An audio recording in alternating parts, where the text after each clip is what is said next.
Alrighty, so I have a simple map challenge. The point of the challenge is to prove if all maps are projections from globes or not, or if you can actually prove that this map is a projection of a plane using a plane and the sun is going over the plane. And you can find distances using a plane and not this ball. So the challenge is very simple. On the globe side, use this ball and only this ball to show the distance in miles or kilometers to points on this ball. Now what I mean by that is no nautical charts. No nautical charts and no flat pieces of paper. Those are planes, and you're then taking this projection, putting it on another projection, and then you're saying it was a projection from this projection. Was it from this projection? Well, then do it on this projection.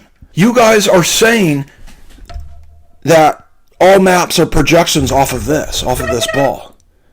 And then you're using flat pieces of paper, flat maps, flat charts. You're drawing straight lines on flat charts. It's just crazy to me. It would be like if you said you can drive a speedboat from California to New York City, not going around the oceans. You could drive it across the land. And then you're not using the speedboat, you're using a car. You're not using the tool that you said you can do it with. It's that crazy. It's that crazy. You're saying that all maps are balls, and yet we never use balls. We always use flat maps. We always use planes. I just don't understand your schizophrenia. Do it on this, what you call map. I think this is just a decoration. Now, maps generally they do two things. They show things where they are in relation to other things, meaning they show the whole Earth where it is in relation to the whole Earth. Now, people will say that this map is more accurate when it comes to that. But then you guys come back and say, well, it's not accurate because it's a projection from the globe, and then it doesn't scale properly. So we're going to get to that, and this will prove that that statement is wrong. So we'll take two distances on this and only using this. So you got a bunch of numbers here. You got a little dial up here, and you got some numbers here, and you got some lines and some numbers here. So, you get a piece of scrap paper, and you get this ball. You do not get to use nautical charts, and then you're going to show distances in miles and distances in kilometers to places just using this globe, and you have to show your work. You have to show your math, and you have to show your calculation on how you got those distances. We generally have memorized the distances on this Earth. Someone many, many moons ago did map out distances. They used this map. They used straight lines, and then they calculated the distances off of those lines by translating the sun and the time of the sun at noon sun from distant places into miles, into kilometers. Now that's the challenge for the flat earthers. So the flat earthers need to take the Gleason time chart calculator and then take a sundial and then take a pocket watch and then off of Greenwich and then their location show the sun and show the time from Greenwich noon to their noon, and then translate that into miles or kilometers. That's the challenge, and you can use the Gleason time chart. And if you do that, then you have proved that this map scales accurately. Because he made this map to show things where they are in relation to other things. And when it comes to that, it is the best map. And it's the best map according to geological surveys. They say no AE maps, and especially this particular map, because they used this one in World War II, and they said this one's more accurate as a world map than any other map. And then you guys come back and say, well, it's just a projection of the globe. Well, it's projecting the globe differently. It doesn't have Antarctica as a solid landmass. It has a 365-degree ring. It stretched it out. Is that true? Is that actually what it is? Like if you went straight from New Zealand, if you went straight from Australia, if you just drew a straight line, would you hit more land? Would you go to the edge? Would you hit this ice wall and then hit this more land? And I believe so. I believe that's what's going on. So, but to prove that it's not, a projection of the globe, then we need to show you how to translate sun time into miles. And if they can do that, then that will prove that. So maps do two things. They show where things are in relation to other things. So that's what this is trying to do. This is trying to show you where things are in relation to other things. So Russia is here. Well, where's America? Well, because we live on a spinning ball, we got to spin it to figure out where America is. Now this map, the Gleason map, shows things are where they are in relation to other things by putting everything on the same piece of paper. And then in World War II, when they were trying to figure out how to kill everybody, they said, hey, we're not going to be able to kill everybody if we don't know where they are in relation to other people, so we need a map. So they actually rolled out the E-map, the only map that really works.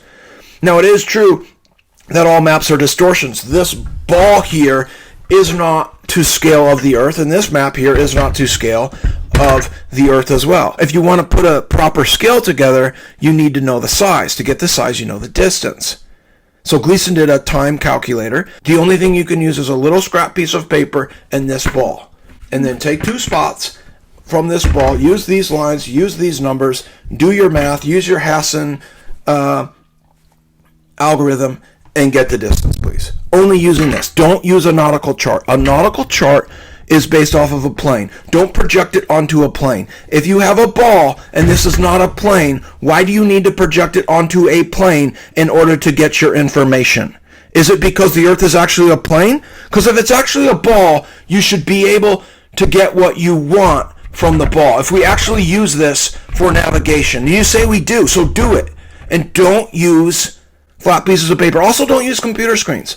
Don't use computer screens that are planes as well, and say it's not by just curving the images. So again, this challenge is very simple. Find 2 distances using the globe, find 2 distances, find the miles using the Gleason time chart calculator.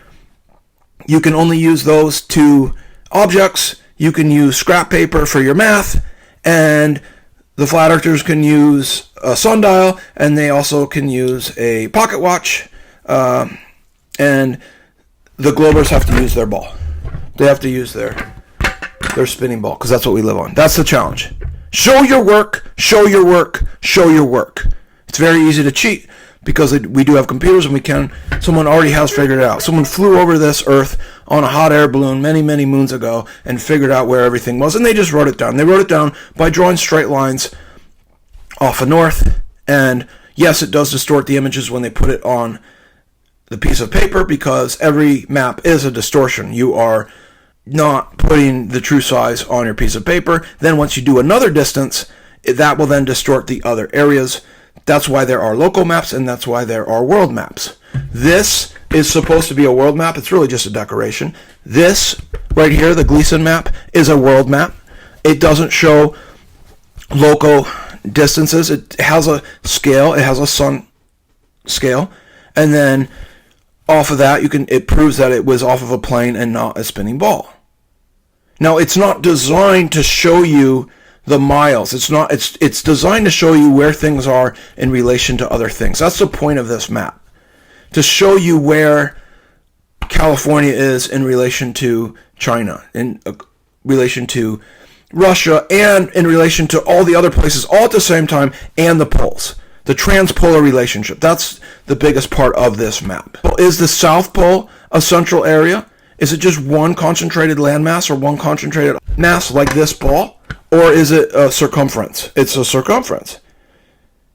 So prove me wrong by showing 2 distances just using this ball and a piece of scrap paper. That's all you get to use. That's the challenge. But for you globers to prove that this is actually a map and this actually works, and you're not just projecting it onto a plane, because Christopher Columbus didn't use a projection of a ball when he sailed the ocean blues in 1492.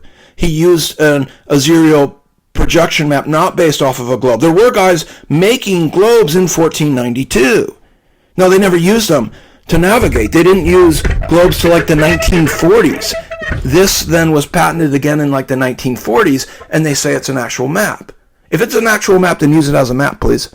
Use it as a map. No nautical charts, no flat pieces of paper. You get a ball, you get a piece of paper. That's all you get. Show your work, show your work, show your work.